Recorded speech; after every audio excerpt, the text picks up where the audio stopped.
Parang kailan lang nung shinare ko sa inyo ang first day of classes ng aking mga Junakis at fresh na fresh pa nga sa aking memories. Pero eto, makalipas ang ilang buwan, class picture na nga ng mga bata ang isishare ko naman ngayon sa inyo. Grabe no, ang bilis talaga ng araw.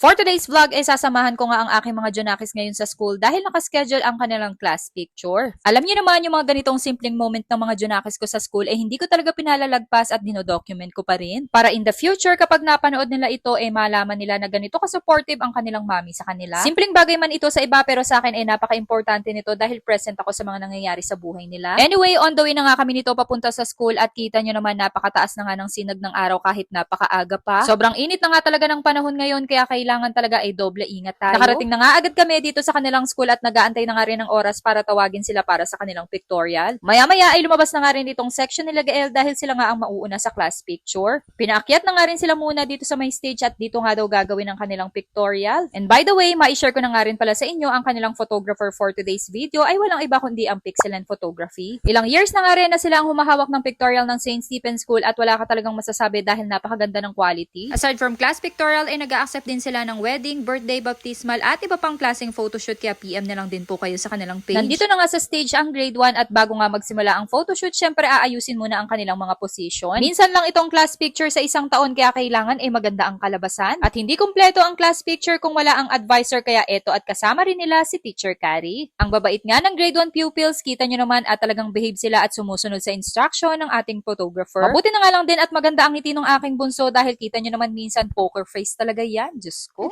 Pinalabas na nga agad ang section nila Ate Carmela at sila na nga daw muna ang isusunod sa pictorial. Currently ay nasa grade 5 na nga si Ate Carmela pero kita nyo ba yung height? Parang mas matangkad pa nga sa kanyang teacher. Charis.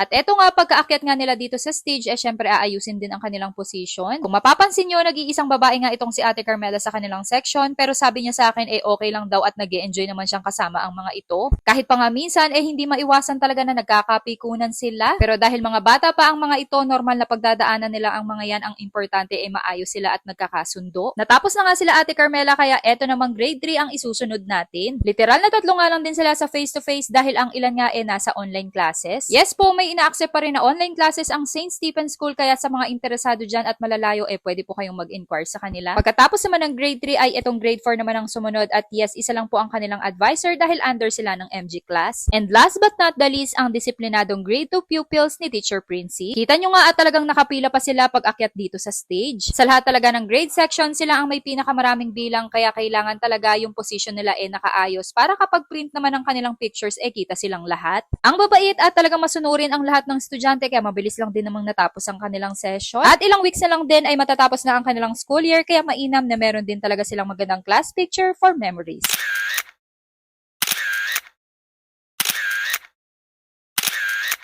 O siya, yun lang. Thanks for watching.